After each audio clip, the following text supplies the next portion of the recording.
রেসিপিটি দেখে জিভে জল চলে আসছে তো বন্ধুরা, একদম পেঁয়াজ রসুন ছাড়া কষা কষাভাবে শোল মাছের রেসিপি রান্না করেছি, যা মাংসকেও হার মানাবে। হ্যালো বন্ধুরা, তোমরা সবাই কেমন আছো? ভালো আছো? আমিও ভালো আছি। এই দেখো, আজকে আবার একটা বাজার থেকে কি মাছ নিয়ে এসছে জানি না, তোমাদেরকে দেখাবো। এই দেখো কি মাছ নিয়ে এসছে। ওরে বাবা, এই দেখো, দেখেছো? এই দেখো, এই মাছটা নিয়ে এসছে বাজার থেকে। এই দেখো ব্যাগে ব্যাগে করে মাছটাকে এখন জলে ভিজিয়ে দেবো। এই মাছটাকে এখন কাটবো আমি।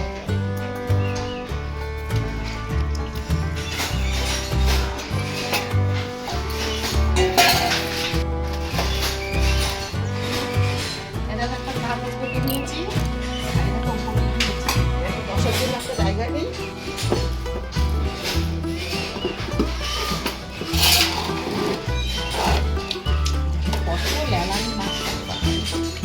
কাটবো সেটাই চিন্তা করছি।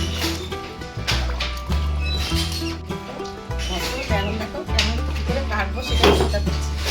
মাছটাকে কেটে নিই, তারপর ধুয়ে তারপর রান্নার করে যাচ্ছি। কেমন করে রান্না করবো দেখবে তোমরা। এই দেখো মাছগুলো কেটে নুন হলুদ মাখিয়ে রেখেছি। কড়াই গরম বসিয়ে দিয়েছি। এখন মাছগুলোকে ভেজে নিই। সঙ্গে তো আলু দেবো। আলুগুলো দেখো ভেজে নিয়েছি। মশলা হিসাবে জিরে বাটা, লঙ্কা বাটা, আর পাটার উপরে আছে আদা বাটা। দেখো কড়াইটা বসিয়ে দিয়েছি। কড়াইটা কিন্তু খুব ভালো করে গরম করে নেবো, তাহলে একটা মাছও ভাঙবে না। আর যদি একটু হালকা গরমে তেল দিয়ে মাছ ছেড়ে দিই, তাহলে কড়াইটা মানে মাছগুলো কড়াই লেগে যায়। কড়াই তেল দিয়ে দিলাম, একটু বেশিই করে দিলাম তেলটা। অনেকগুলো মাছ ভাজবো তো, এই জন্য একটু বেশি করে দিলাম। তেল গরম হয়ে গেছে, এখন মাছগুলো আমি ভেজে নেবো।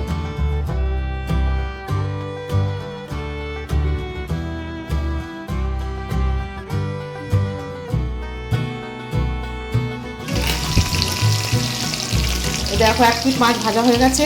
এই দেখো মাছগুলোকে এবার উল্টে দেবো।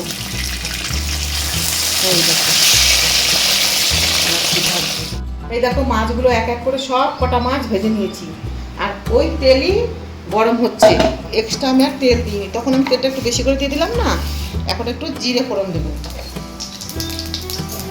জিরে ফোড়ন দিয়ে এই দেখো ডুমো ডুমো করে যে আলুগুলো কেটে রেখেছিলাম, এগুলোকে একটু ভেজে নেবো, ভেজে নেবো একটু লাল লাল করে।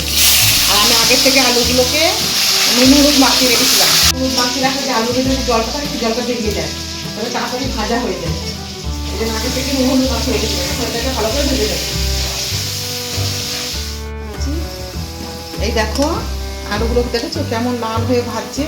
কিন্তু যে আমি বললাম না যে নুন আর হলুদ মাখিয়ে রেখেছিলাম, এই জন্য তো তাড়াতাড়ি ভাজা হয়ে যাচ্ছে।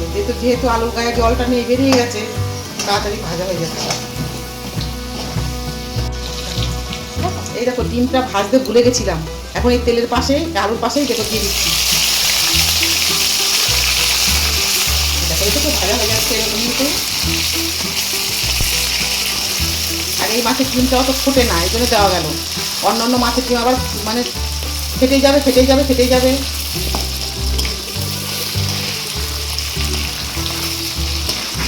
আমার আলুটাও ভাজা হয়ে গেল, আমার ডিমটাও ভাজা হয়ে গেল। আর এই মাছটা আমি রান্না করছি পুরোটা নিরামিষ। মাছ তো আমিষ, কিন্তু পেঁয়াজ রসুন ছাড়া রান্না করছি। শুধু আদা বাটা দেবো আর একটু গরম মশলা দেবো।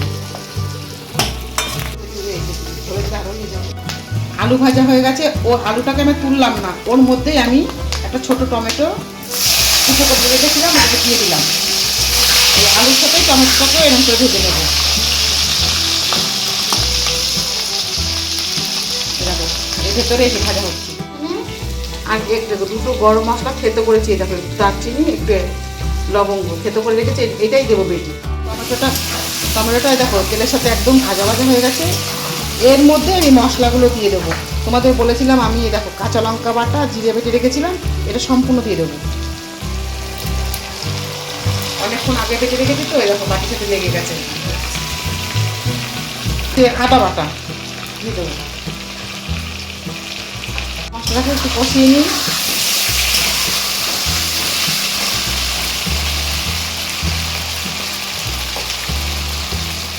হলুদ দেবো, এবার স্বাদ মতো নুন দিয়ে দেবো। দিয়ে আবার একটুখানি কষিয়ে নেব। লঙ্কা দেবো।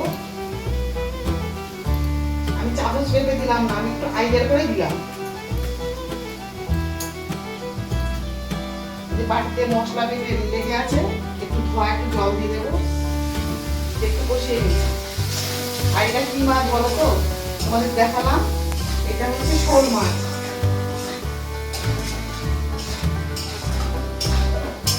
এই মাছটা পেঁয়াজ রসুন দিয়েও রান্না করা যায়। আমি পেঁয়াজ রসুন ব্যাপারটা খুব কমই করি, আমার রান্না করে দেখবে আমি পেঁয়াজ রসুন একটু কমই করো। তোমরা চাইলে পেঁয়াজ দিয়ে খেতে পারবে। এমন করে আমি যেমন করি সেমন করে রান্না করো, একটু পেঁয়াজ রসুন দিয়ে নেবে। পেঁয়াজ রসুন ছাড়াও রান্না এই রান্নাটা খেতে খুব ভালো হয়। আমি একটু তেল বেশি দিয়েছি এখানে, তোমরা চাইলে একটু তেল কম দিতে পারো। আর এরকম পাশে আবার আমার ভাত হচ্ছে, একটু বেলা করে ভাতটা বসিয়েছি, তার রাতে ভাতটা ভালো থাকবে। এটা কত সুন্দর কালার হয়েছে দেখেছো? মানে এখন এই দেখো তেল ছেড়ে এসছে।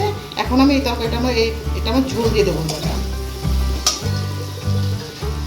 এটা আমার মশলা ধোয়া মশলা বাটা জল আছে, এই জলটাই দিয়ে দেবো। আলুটা সেদ্ধ হবে একটু একটু দেবো। এবার এগুলোকে মিলিয়ে নিই একসঙ্গে।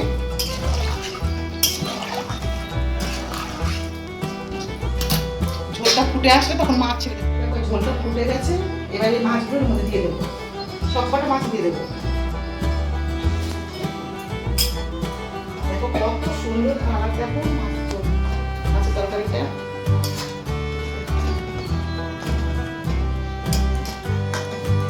কত সুন্দর কালার হয়েছে না? এবার একটু নুনটা দেখবো কেমন, তার লাগলে একটু নুনটা পরে দিয়ে দেবো। ততক্ষণ একটু দমে হোক, খুব একদম একটুখানি ঢাকা দিয়ে দিচ্ছি। হ্যাঁ, এই দেখো একটুখানি ঢাকা দিয়ে দিচ্ছি। যে গামলাটার মধ্যে মাছ রেখেছিলাম সেটাতেই ঢেলে নেবো। ভুলে রেখেছিলাম, এটাকে এখন দিয়ে দেবো। দিয়ে আবার একটু মিলিয়ে নিই। হ্যাঁ, একসাথে। এবার আলুটা সেদ্ধ হয়ে গেছে, তোমাদের দেখাচ্ছি। এই দেখো, এই দেখো আলু সেদ্ধ হয়ে গেছে, দেখেছো? এই দেখো আলু সেদ্ধ হয়ে গেছে। এবার তরকারিটা নামিয়ে নেবো। দেখো রান্নাটা হয়ে গেছে, পুরো রেডি। আমি যেমন যেমন করে রান্না করলাম তেমন করে রান্না করো। তোমরা চাইলে তখন তো বললাম তোমরা চাইলে পেঁয়াজ রসুন এর সঙ্গে ব্যবহার করতে পারো, কিন্তু আমি করিনি। আমি এরকম পেঁয়াজ রসুন একটু কমই ব্যবহার করি, তখন তো বললাম।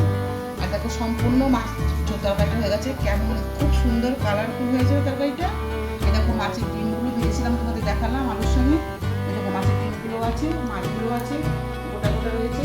তরকারিটা কেমন হয়েছে তোমরা রান্না করবে, আর যেমন পাশে আছে পাশে থাকবে, লাইক শেয়ার কমেন্ট করবে। আর রান্নাগুলো কেমন হচ্ছে একটু কমেন্ট করে জানাবে, তাহলে আমি বুঝতে পারবো সেরকম করে রান্না করবো।